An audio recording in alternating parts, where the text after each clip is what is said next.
Hello and good day. This is Jason, the History Freak.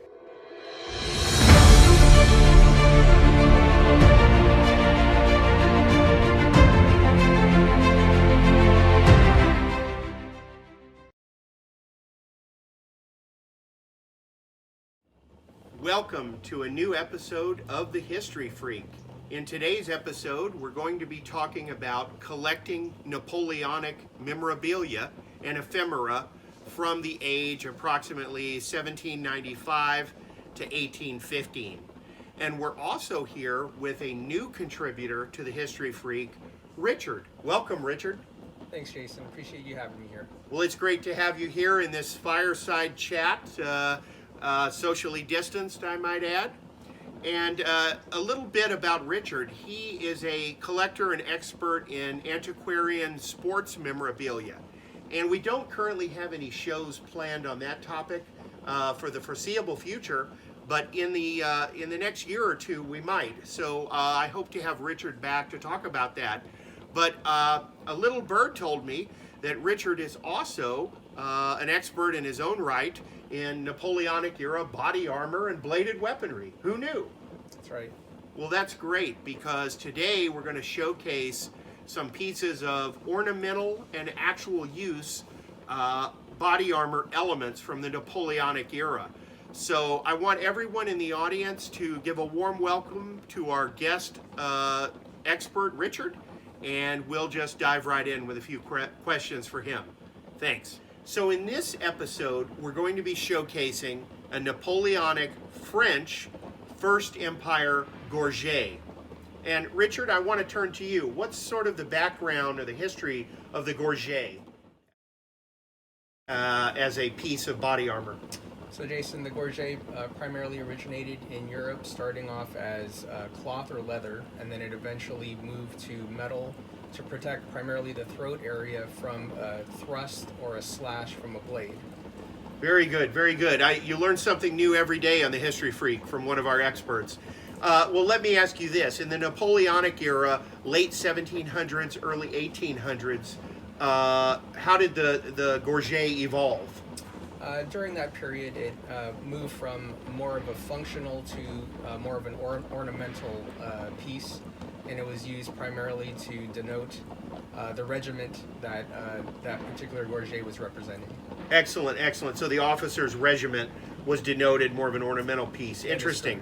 Well, that's all we have for this particular piece, the gorget, and we'll be showcasing you that on the History Freak. So stay tuned and stay in the past. The French gorget is displayed in a display case affixed to the felt surface with silicone epoxy for easy attachment. The Napoleonic officer's gorget itself is a fine quality piece showing all the hallmarks of the French Empire and the first French Empire eagle. Overall, it has a wonderful patina and wear. So now we've come to the body armor segment of this episode.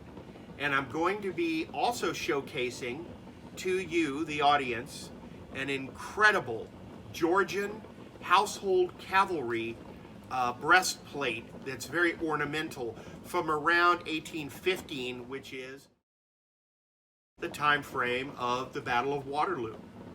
So, Richard, let's talk about the cuirasse, as it's known in French, or the body armor, the breastplate. What can you tell about some of those European breastplates around this time? So, Jason, the French really had the most protective breastplate in Europe. They really did a good job protecting the torso of the cavalry. As an example of how impressive they were compared to their opponents, when the French fought the Austrians, the French would lose 2 for every 3 Austrian cavalrymen. Wow, that's a material significant number based on the protective breastplate armor. That's a fact I didn't know, Richard. Thank you very much. Well, so Richard, as you know, my specimen is British. What can you tell me about the British breastplate armor of this period? So, Jason, the English really did not have access to the number of horses as mainland Europe, and thus they really didn't have as much cavalry. So, that being said, they were not able to put as much of the technology and advancements in the development of the breastplate as what you would see from the French and so forth. So, you'll find that most English breastplates are more ornamentary rather than actually functional. Excellent, excellent. And of course, that dovetails nicely with the fact I have a ceremonial one from the period to showcase here. Well, Richard, I want to thank you for these really good nuggets of knowledge you've imparted to us about collecting all things from the Napoleonic era. I hope you'll come back to the History Freak at a future episode. Absolutely, Jason. My pleasure. Thanks for having me. Well, it's been our pleasure, and without further ado, we'll get on to some of the collectibles we have for you.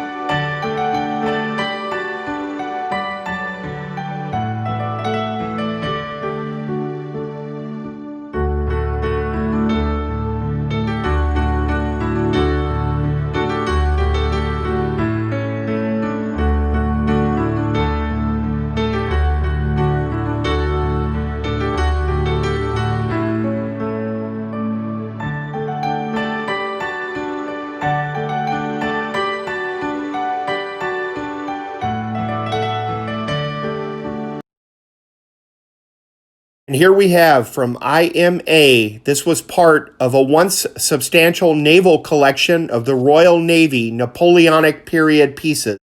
It is an officer's rum punch ladle made of British sterling silver and is about 14 inches long in a twisted baleen handle used shipboard. This was aboard the HMS Phoebe and was part of the collection on board of Captain James Shepherd, appointed in June of 1802.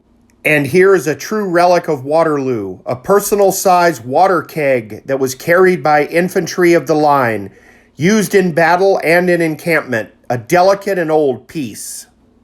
And placed alongside is an accompanying antiquarian book on Wellington, published several decades after his death. And placed opposite is a Georgian Act of Parliament proclamation, printed in iron gall ink.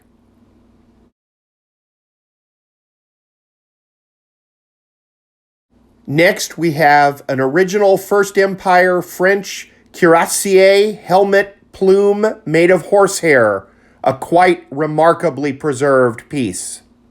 And alongside this is a wonderful period print showing cavalry at the ready.